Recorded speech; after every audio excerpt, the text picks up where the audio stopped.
Hello, this is Dr. Cynthia Krenzel-Doggett with another video to help you prepare for the Iowa All State Band and Orchestra auditions on B-flat clarinet for 2014. This is the first of two videos to help you prepare for the etude on page 51. So let's go ahead and get started. First, I would recommend in terms of tempo that you stay in the range of 110 to 120. I think you can play this, maybe as slow as 100. I wouldn't go any faster than 132. So, my suggestion is between 110 to 120, although I would say play it at the tempo where you play this really well. So find the tempo where you can play accurately with a good sound, using some dynamics, of course, all the right notes and articulations. So find a tempo that is good for you. I would shoot for at least 100 though, and I don't think it's necessary to go really any faster than 132. I mean, I think 120 even is probably fine. It's allegro moderato, so it doesn't need to be super fast. All right, so from the beginning, a few comments. First, there are a lot of course, left-right switches in this piece, so you need to be aware of where you're playing on the right and where you're playing on the left.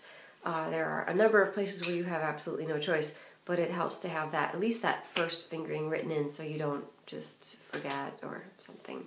So, when you practice, you're always practicing the same fingerings. At the very beginning, of course, you need to start with your C sharp on the right. And I recommend putting in a crescendo, decrescendo figure here over the first two measures so that you start maybe a mezzo piano dynamic and you crescendo up to the second measure, and then after a few beats you decrescendo. Follow the contour of the musical line, I think is good.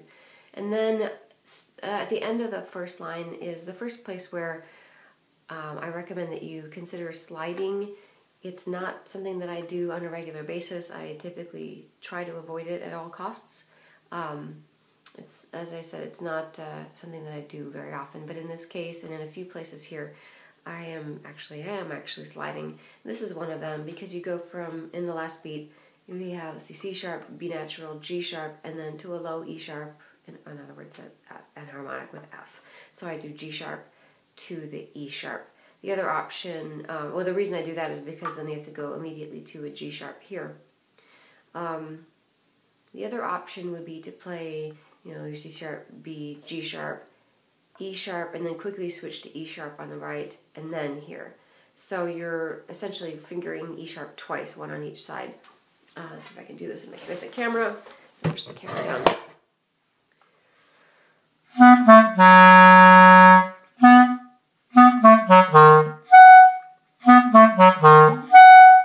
Did you see this? Okay, so that's when I alternate the fingers. The way I'm doing it though is, oh, sorry. It works fairly well. If it's really hot and humid, it can be problematic, but for the most part, we'll be in fall, in air-conditioned environments. I can't promise you it won't be hot, but if it is, you can still do it. It just, sometimes it might stick. So if you're not comfortable, if you don't like sliding, your teacher really doesn't want you to slide, it is kind of taboo in some ways, then you can do this where you switch. You play that E sharp twice, and you essentially kind of move, you trade spots with your fingers so you free up the left hand pinky. Okay, after that low E sharp, I take my first breath. On the second beat in that measure, so I'm talking about the first measure, second line, second beat, there's a misprint. Instead of D double sharp to E sharp, just take both of those up a half step. So it should be E double sharp to F sharp. Yeah. Okay. So what is written is this. But I'm recommending that you play this instead. It has been checked with the coordinator for All State, and he's going to recommend to adjudicators and teachers that either one is okay. So then in the next measure, I tend to just, again, follow the melodic line with dynamics, and I crescendo up to that, up to the high D sharp, up to basically to the last measure.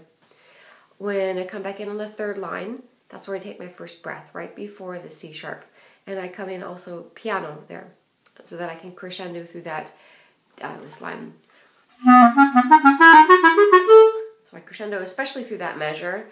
And then the next thing to mention would be the last measure of that third line. If you look at the first beat, you have an eighth note, then a dotted, eighth note, then a 16th note rest, and a 16th note.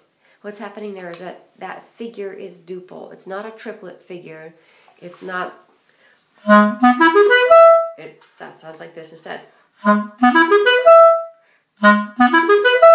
So it's like a dotted eighth 16th figure, but the dot is a rest. So it's a duple figure. There are 4 16ths in that beat, not 3 triplets. So make sure that you basically play that C sharp short. So play it like this, and not like this,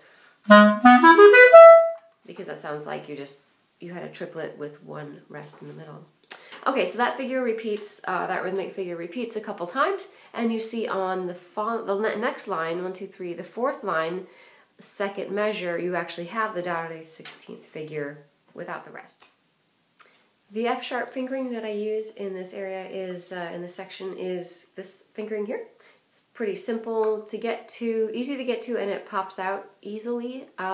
Make sure that it's in tune for your instrument and for you. But if you can get this in tune, I recommend using this. Like I said, it's easy to get to and comes out.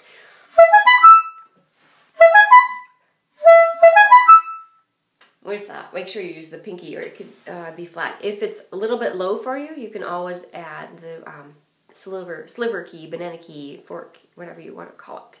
This key right here will help bring the pitch up. Yeah, makes it a little bit harder to get to, but if you need it, use it. Oh, okay, and then let's see.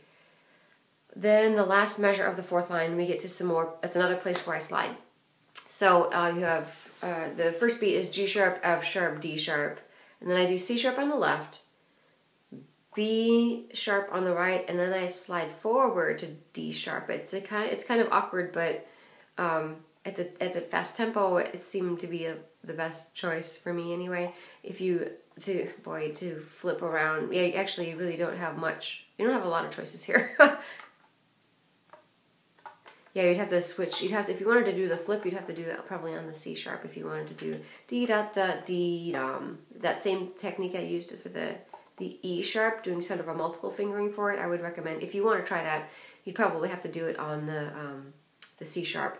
So dee-dum-bum, be-dum, beam, dee-dum-bum, then C sharp, and switch on C sharp, and then to B sharp, and then to D sharp.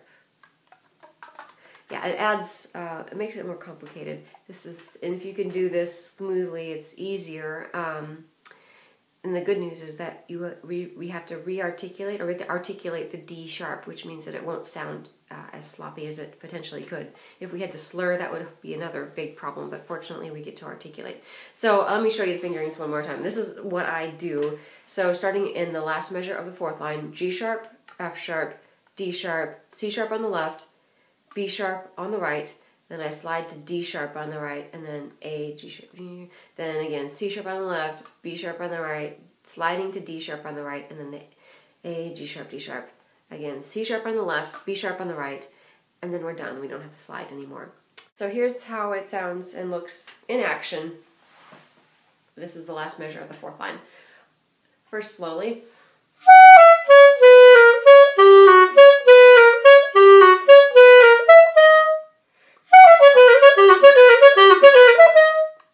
One more time slowly.